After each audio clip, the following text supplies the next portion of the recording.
Fasting is supposed to improve your health, lower your weight, reduce your risk of disease. That's what you've heard, over and over again. But then something unexpected happens. You start fasting, you feel lighter, and suddenly your cholesterol numbers go up. Your doctor looks at your blood test and says, your LDL increased. And in that moment, everything becomes confusing. Is fasting harming me? But here's the truth that almost no one explains. Fasting can increase cholesterol, and in many cases, it's not what you think.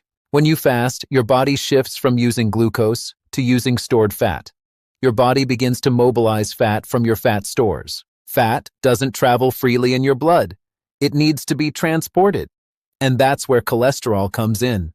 It's a transport molecule. So when you start fasting and your body begins mobilizing more fat, it's normal for certain cholesterol markers to increase temporarily. LDL comes in different forms. Some particles are small and dense, others are large and buoyant, and these behave very differently. Small, dense LDL is associated with risk. Large, buoyant LDL is less harmful and often increases when your body is actively burning fat. When you fast, insulin levels drop. And when insulin drops, your body releases stored fat into the bloodstream to be used as energy. But, and this is important, context matters. Because not every increase in cholesterol during fasting is harmless. Your body responds based on your starting point, your metabolism, and how you're actually implementing fasting.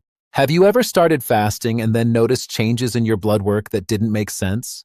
Something that made you question yourself? In a normal scenario, triglycerides go down, HDL goes up, and insulin drops.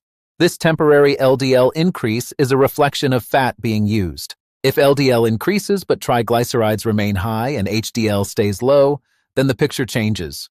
Your body is not clearing fat effectively. So instead of asking, did my cholesterol go up? A better question is, what changed and why? Understand the mechanism. Next, I'm going to show you how to approach fasting to support both fat loss and healthy cholesterol levels. Let's get you some clarity. Now let's talk about what actually makes fasting work for both fat loss and healthy cholesterol levels. Because once you understand this, you stop guessing and start guiding your body in the right direction. The first thing you need to understand is this. Fasting is not a magic fix. It's a tool. And like any tool, its effect depends on how you use it. So here's how to do it correctly. Step 1.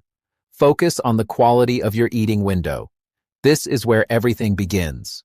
If your eating window is filled with ultra-processed foods, excess sugar, and poor quality fats, your body will struggle to process what you're giving it. This leads to higher triglycerides, unstable insulin levels, and a lipid profile that doesn't improve, even if you're fasting. Instead, build your meals around whole foods. Prioritize protein. Include healthy fats like olive oil, nuts, and fatty fish. Add fiber from vegetables and whole sources. This combination supports stable insulin levels and allows your body to handle fats more efficiently. Step 2. Don't rush weight loss. This is one of the most overlooked factors. When fat loss happens too quickly, your body releases large amounts of stored fat into the bloodstream. This can temporarily increase cholesterol levels, especially LDL. Slowing down the process allows your body to process and clear these lipids more effectively. So instead of chasing rapid results, aim for steady, sustainable progress. Step 3. Time your meals intelligently.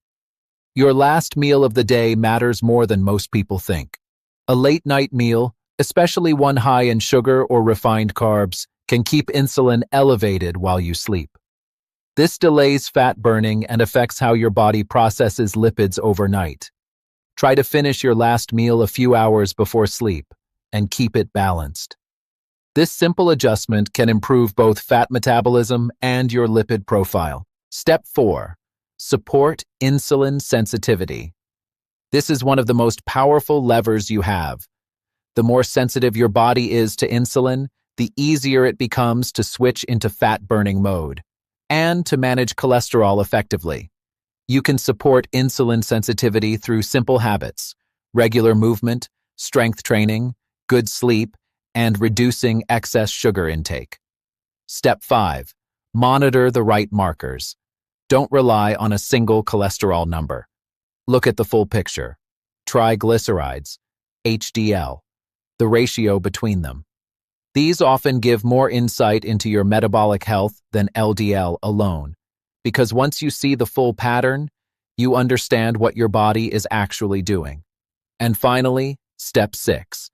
Give your body time to adapt. This is where most people lose clarity. They start fasting, see changes in their blood work, and react immediately.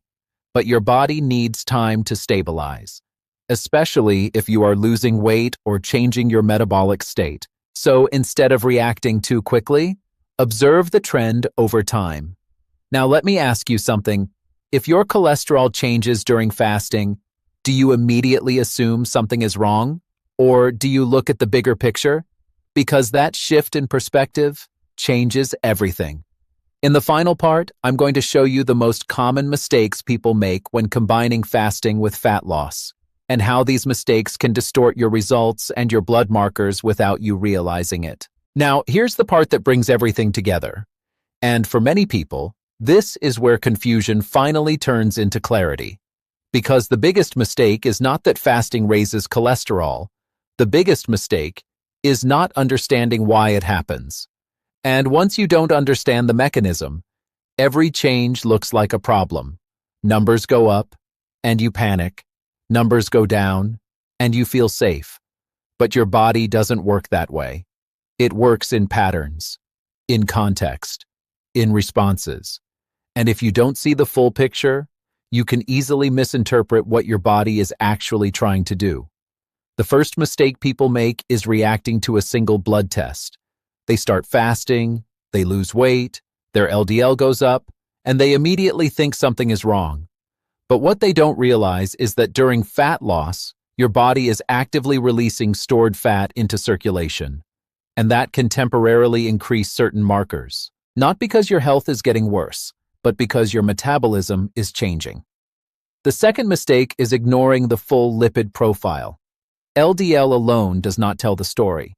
What matters is how it behaves alongside other markers: triglycerides, HDL, insulin sensitivity. These give context. But most people never look beyond one number, and that's where confusion begins. The third mistake is using fasting to compensate for poor habits. Fasting all day, then eating ultra-processed foods, excess sugar, or low-quality fats, creates a metabolic environment where your body struggles to manage lipids efficiently. In this case, fasting is not helping. It's being canceled out. The fourth mistake is chasing rapid results. When weight loss happens too fast, your body releases more fat than it can efficiently process. This can temporarily elevate cholesterol levels. And if you don't understand that, it looks like a warning sign, when in reality, it may just be a phase. The fifth mistake is expecting fasting to work the same for everyone. Your response depends on your metabolism, your starting point, your lifestyle, and how you implement the strategy. There is no one-size-fits-all outcome. So let me ask you one final question. What if your cholesterol didn't increase because fasting is bad, but because your body is actively changing? Because now you see it differently. You understand that cholesterol is not just a risk marker. It's part of a system, a transport system, a response system. You understand that fasting shifts your metabolism, and that shift can temporarily change your numbers. And most importantly, you understand that context is everything. This is where control begins. If this changed the way you see fasting and cholesterol, don't just leave it here. Apply it. Look at the full picture. Adjust your eating window. Focus on food quality. Give your body time to adapt. And observe trends, not isolated numbers. If you want a simple framework to follow, I've created a step-by-step guide to help you structure fasting in a way that supports both fat loss and metabolic health. You'll find it in the description below.